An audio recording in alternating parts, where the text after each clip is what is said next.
નમસ્તે વિદ્યાર્થી મિત્રો, હું છું ભાર્ગવ લાઠિયા અને સ્વાગત છે તમારું આપણી આ એજ્યુકેશનલ એક્સપર્ટ યુટ્યુબ ચેનલ ઉપર. મિત્રો, ધોરણ 10 માં વિષય વિજ્ઞાન અને ટેકનોલોજીની અંદર ચેપ્ટર 5 આપણું ચાલે છે જૈવિક ક્રિયાઓ, જેની અંદર આપણે શ્વસન વાળા ટોપિક છે એને લગતા વિડીયો જોઈએ છીએ, અત્યારે એનો અભ્યાસ કરીએ છીએ. તો આજે આપણે એમાં જોવાના છે એક પ્રવૃત્તિ, મનુષ્યનું શ્વસન તંત્ર અને જમીન ઉપર વસવાટ કરતા પ્રાણીઓમાં શ્વસન સાથે સંકળાયેલા તંત્રમાં કંઈક અગત્યની બાબતો હોવી જોઈએ. બરાબર, તો આ 3 બાબતોનો આજે આપણે અભ્યાસ કરવાનો છે.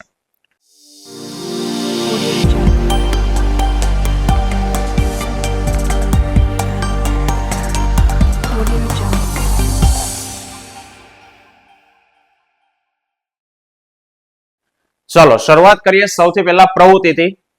પ્રવૃત્તિમાં એક એવું પ્રવૃત્તિમાં ચોપડીમાં આપણને કહે છે કે ભાઈ તમે ક્યારેક એક્વેરિયમ એટલે કે માછલી ઘરની જો મુલાકાત લીધી હોય તો માછલીનું જે મોં છે એ મોં અને એની જે ઝાલર હોય, ઝાલર આપણે નાક દ્વારા શ્વાસ લઈએ, માછલીમાં શ્વાસોશ્વાસની એક ક્રિયા ઝાલર દ્વારા છે તે થાય.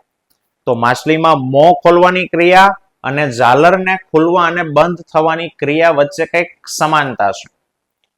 કોમનતા એવું છે કે જ્યારે માછલી મોં ખોલે ને ત્યારે એની ઝાલર બંધ થાય. બંધ થાય મીન્સ કે ઝાલર છે ને શરીર આરે ચોંટી જાય, અને જ્યારે મોં બંધ કરે ને ત્યારે ઝાલર ખુલે. તો તમને પ્રવૃત્તિમાં એવું પૂછે છે કે ભાઈ માછલી 1 મિનિટમાં કેટલી વાર એનું મોં ખોલ બંધ કરે છે એની ગણતરી કરો. હવે બધી માછલીઓમાં એ સરખું ના હોય, પણ જનરલી આપણે જોવા જઈએ તો માછલી 1 મિનિટની અંદર લગભગ 60 થી 70 કે એનાથી પણ વધુ વખત, મિનિમમ 60 તો આજુબાજુ આવે છે, એટલે લગભગ 60 થી 70 વખત પોતાનું મોં ખોલે છે અને બંધ કરે છે. અસલી મોં ખોલે છે બંધ કરીને શું લેવા દેવા છે? તો કે માછલી જ્યારે મોં ખોલે છે ત્યારે એ પાણીમાં ઓગળેલો ઓક્સિજન મીન્સ કે પાણી શરીરમાં દાખલ કરે, બરાબર. પછી મોં બંધ કરે, એ પાણીમાં ઓગળેલો ઓક્સિજન એની ઝાલર પાસે જાય અને ત્યાં વાયુઓનો વિનિમય એટલે કે આપલે થાય. કેવી રીતના એ આગળ ડિટેલમાં ભણવાનું આવશે ત્યારે જોશ, પણ કહેવાનો અર્થ છે કે માછલી 1 મિનિટમાં 60 થી 70 વાર એને શ્વાસોશ્વાસની ક્રિયા કરી કહેવાય.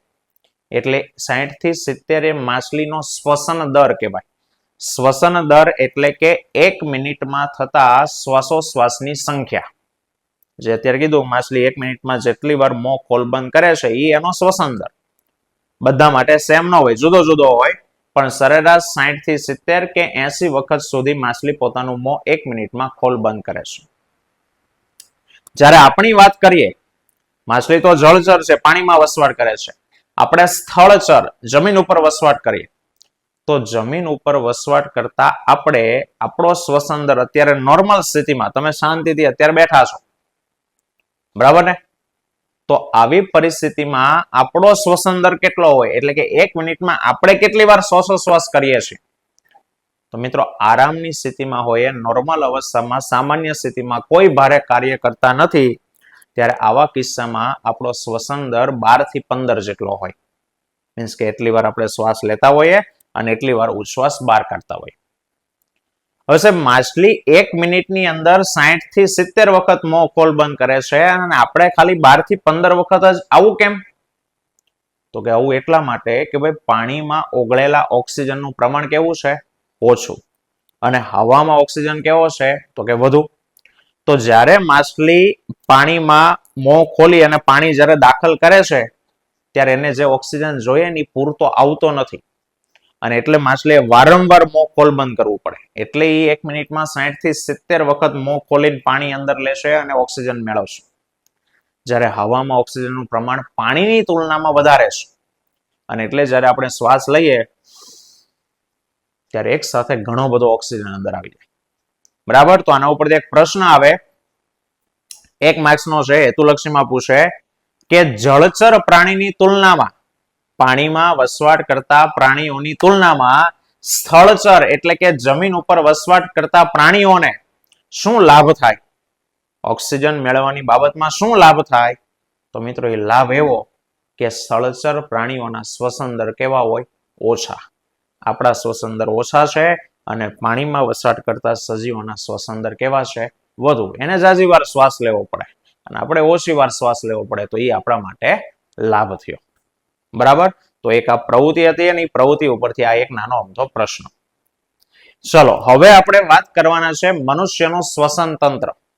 પણ એની પહેલા આ સ્થળચર પ્રાણીઓની જે વાત કરી કે ભાઈ જમીન ઉપર વસવાટ કરતા પ્રાણીઓમાં ઓક્સિજન વાયુને મેળવવા માટે કેટલીક આવશ્યક બાબતો જરૂરી છે, કઈક વસ્તુ એનામાં હોવી જોઈએ. પણ મિત્રો જો હું એ સવાલનો જવાબ અત્યારે પહેલા આપીશ ને તો હું કઈ વાત કરું છું ને તમને સમજાશે નહીં. અને એટલા માટે પહેલા આપણે મનુષ્યનું શ્વસન તંત્ર ભણાવી દઉં. અને શ્વસન તંત્ર જો તમને ખ્યાલ આવી જશે એટલે આ સવાલમાં કોની વાત થાય છે ને તમને ખ્યાલ આવી જશે. બરાબર?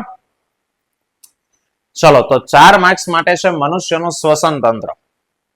શ્વસન તંત્ર મીન્સ કે શ્વસનની ક્રિયા સાથે સંકળાયેલા અંગોથી બનતું તંત્ર એટલે શ્વસન તંત્ર.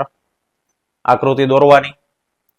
ચલો સૌથી પહેલા અંગોની વાત કરીએ કે ભાઈ મનુષ્યના શ્વસન તંત્રમાં કયા કયા અંગો છે? તો કે નાસિકા કોટર, આખું નાક, પણ નાકમાં 2 ભાગ. બહાર આ જે છિદ્રો છે એને કહેવાય નાસિકા છિદ્ર. પછી નાકનો પોલાણ વાળો ભાગ કે જ્યાં તમને હળી કરવાની બહુ મજા આવે, એ નાકનો પોલાણ વાળો ભાગ જેને કહેવાય નાસિકા કોટર. ત્યાર પછી જે નળીની શરૂઆત થાય કે જે નળી ગળા સુધી આવેલી છે, નાકથી લઈને ગળા સુધી, એને કંઠ નળી કહેવાય. કંઠ એટલે ગળું. કંઠ નળીના નીચેના ભાગે આવેલી હોય સ્વર પેટી. એ સ્વર પેટીની નીચેથી શરૂ થાય શ્વાસ નળી. શ્વાસ નળી છાતી પાસે પહોંચીને 2 શાખાઓમાં વહેંચાય એને કહેવાય શ્વાસ વાહિની. 2 સાઈડના ફેફસા, અને જ્યાં ફેફસાઓ પૂરા થાય ત્યાં નીચે આવેલું હોય ઉરોદર પટલ, એક પડદો, એને ઉરોદર પટલ કહેવાય. તો આટલા અંગો ભેગા મળી અને મનુષ્યનું શ્વસન તંત્ર બનાવે. ફરી પાછો બોલું, નાસિકા છિદ્ર, નાસિકા કોટર, કંઠ નળી, સ્વર પેટી, શ્વાસ નળી, શ્વાસ વાહિની, ફેફસા અને ઉરોદર પટલ થી બનતા તંત્રને મનુષ્યનું શ્વસન તંત્ર કહેવાય. ચલો હવે કામ કેવી રીતના કરે? તો કે સૌ પ્રથમ જ્યારે આપણે શ્વાસ લઈએ તો વાતાવરણમાંની જે હવા છે ને એ હવા એ આ નાસિકા છિદ્ર દ્વારા ક્યાં આવી? નાસિકા કોટરમાં આવી. અંદરનું પોલાણ એને નાસિકા કોટર કહેવાય. 2 પોલાણ છે, વચ્ચે પડદો છે. બરાબર? હવે આજે નાસિકા કોટર છે ને એમાં વાળ આવ્યા છે. નાકમાં આપણે વાળ હોય અને અંદરની દિવાલ ચીકણી હોય એટલે એની ઉપર શ્લેષ્મા હોય. બરાબર છે? હવે થશે એવું કે જે હવા તમે નાકમાં દાખલ કરી, શરીરમાં દાખલ કરી, એ હવામાં ધૂળ છે, ઘણી બધી અશુદ્ધિઓ છે, સૂક્ષ્મ જીવો છે, આવું છે. તો એમાં રહેલી ધૂળ અને અશુદ્ધિઓ આ બધું નાકમાં રહેલા જે વાળ છે ને એમાંથી જ્યારે હવા પસાર થાય ને એટલે ફિલ્ટર થાય. મોટા મોટા કણો હશે એ વાળની વચ્ચેની જગ્યામાં ફસાઈ જાય. સૂક્ષ્મ વસ્તુ હશે તો અંદરની દિવાલ જે ચીકણી છે શ્લેષ્મને કારણે એની હારે ચોંટી જાય. પરિણામે નાસિકા કોટરમાં હવાનું ગાળણ થાય, ફિલ્ટર થાય અને શુદ્ધ હવા એ કંઠ નળીમાં પ્રવેશે. કંઠ નળીના નીચેના ભાગે કોણ હોય? સ્વર પેટી. સ્વર પેટીના નીચેના ભાગેથી શ્વાસ નળીની શરૂઆત થાય. અને આ શ્વાસ નળી તો કે સી આકારની કાસ્થીમય કડીઓની બની છે. આકૃતિમાં દેખાય કડી જેવી રચના છે. પડદાની કડીઓ હોય ને, પડદાની કડીને ઉપરા ઉપરી ગોઠવીને થપ્પો કરો તો આ એક કડી આવે, પછી ગેપ આવે, ફરી પાછી કડી, ફરી પાછી આમ ગેપ અને કડી આવતી જાય. ગળામાં તમે અહીંયા કરો ને તો એવી ખાંચ જેવી રચના દેખાય. પ્રશ્ન સાહેબ કડીઓની બની શું કામ છે? તો કે થાય છે એવું કે જ્યારે આપણે શ્વાસ લઈએ, ઉચ્છ્વાસ બહાર કાઢીએ ને ત્યારે કેટલાક સમય સુધી આપણી શ્વાસ નળીમાં હવા ન હોય. અને જો હવા ન હોય અને શ્વાસ નળી સાદા સ્નાયુની બની હોય ને તો શું થાય? તો કે જ્યારે હવા નહીં હોય ને તો શ્વાસ નળી ભેગી થઈ જાય. આમ નળી છે તો એ નળી આમ ભેગી થઈ જાય. અને એવું ન થાય એટલે એ કડીઓની બની છે. એટલે જ્યારે અંદર હવા ન હોય ને ત્યારે દબાઈ જતી નથી, સંકોચાઈ જતી નથી. ઓકે, ચલો તો સ્વર પેટીના નીચેના ભાગેથી શ્વાસ નળીની શરૂઆત થાય. શ્વાસ નળી સી આકારની કાસ્તીમય કડીની બનેલી છે કે જ્યારે શ્વાસ નળીમાં હવા ન હોય ત્યારે તે સંકોચાઈ જતી નથી. હવે આ શ્વાસ નળી ગળામાંથી પસાર થઈ અને ઉરસ એટલે છાતી સુધી આવે. ઉરસ ગુહા સુધી લંબાય. ઉરસ એટલે કે છાતીમાં પ્રવેશી અને 2 શાખાઓમાં વહેંચાય. અને જે 2 શાખા પડી એને કહેવામાં આવે શ્વાસ વાહિની. હવે એ શ્વાસ વાહિની બે બાજુ ઉપર એક એક ફેફસાઓ આવેલા છે, તો પોતપોતાની સાઈડના એ ફેફસામાં દાખલ થાય. હવે ફેફસાની અંદર દાખલ થઈને એકદમ નાની નાની પાતળી પાતળી નળીઓમાં વહેંચાય. અને પાતળી પાતળી નળીઓ એને કહેવામાં આવે શ્વાસ વાહિકા. શું કહેવાય? પહેલી શ્વાસ નળી, પછી શ્વાસ વાહિની અને પછી પાતળી પાતળી નળી એટલે શ્વાસ વાહિકા. અને શરીરમાં ફેફસામાં જેટલી શ્વાસ વાહિકા છે એનો અંત એટલે કે જ્યાં પૂરું થાય ને ત્યાં ફુગ્ગા જેવી કે દ્રાક્ષના ઝુમખા જેવી એક રચના આવેલી છે, કોથળી. એને કહેવાય વાયુકોષ્ઠ.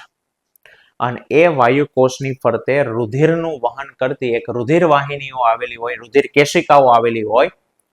અને એ સ્થાન ઉપર પ્રક્રિયા થાય વાયુ વિનિમય. એટલે કે તમે જ્યારે શ્વાસ લેશો તો એ હવા શ્વાસ નળી, શ્વાસ વાહિની, વાહિકા અને અંતે જે વાયુકોષ છે વાયુકોષમાં પ્રવેશ એટલે વાયુકોષ ફૂલે, એમાં હવા આવી. અને એની ફરતે જે રુધિર કેશિકા વહે છે ને એની અંદર CO2 વાયુ વાળું રુધિર છે. તમને પ્રશ્ન થાય સાહેબ એ રુધિરમાં CO2 આવ્યો ક્યાંથી? તો કે આપણે ઓક્સિજન લીધો, રુધિરમાં ગયો, રુધિર દ્વારા કોષમાં પહોંચ્યો, કોષમાં ગ્લુકોઝનું દહન થયું ને એટલે CO2 છૂટો પડ્યો. એ CO2 પાછો લોહીમાં પડે અને એ CO2 વાયુ લોહી એ અહીંયા આવે, અહીંયા વાયુકોષની ફરતે. અને એ સ્થાને પ્રક્રિયા થાય વાયુ આપલે, કે વાયુ કોષ્ઠમાંનો ઓક્સિજન છે ને રુધિરમાં જતો રહે અને રુધિરમાંનો કાર્બન ડાયોક્સાઇડ વાયુ છે વાયુ કોષ્ઠમાં આવી જાય. આ પ્રક્રિયાને કહેવાય વાયુ વિનિમય. બરાબર? તો મનુષ્યનો શ્વસન તંત્ર પૂછે તો એની અંદર આટલી વસ્તુ લખવાની, આકૃતિ દોરવાની. 4 માર્ક્સનો પ્રશ્ન. ચાલો હવે જે આગળ એક સવાલ આપણે બાકી મૂક્યો એના ઉપર આવીએ કે ભાઈ સ્થળચર પ્રાણીઓમાં ઓક્સિજન વાયુ મેળવવા માટે એટલે કે શ્વસન વાયુ મેળવવા માટે જરૂરી કેટલીક આવશ્યક બાબતો જણાવો. તો મિત્રો જમીન ઉપર વસવાટ કરતા પ્રાણીઓ એ પહેલી વાત તો કે હવામાંથી ઓક્સિજન મેળવે. પણ જમીન ઉપર વસવાટ કરતા બધા જ પ્રાણીઓમાં શ્વસન એટલે કે ઓક્સિજન મેળવવા માટેના અંગો એક સરખા નથી, જુદા જુદા છે. જેમ કે આપણે નાક દ્વારા શ્વસન કરીએ, અળસિયું જમીન ઉપર રહે એ ચામડી દ્વારા શ્વસન કરે, દેડકો જમીન પાણી બેયમાં રહે તો એ ચામડી દ્વારા પણ કરે અને નાકની જેવા બે છિદ્રો હોય એની મારફતે પણ એ શ્વાસ લે. તો જુદા જુદા સજીવો જુદી જુદી રીતે શ્વસનની ક્રિયા છે તે કરતા હોય. હવે સાહેબ જમીન ઉપર જેટલા પણ વસવાટ કરે ને એનું આજે શ્વસન તંત્ર એમાં મનુષ્યનું આપણે ભણ્યા. તો એમાં કેટલીક આવશ્યક બાબતો છે.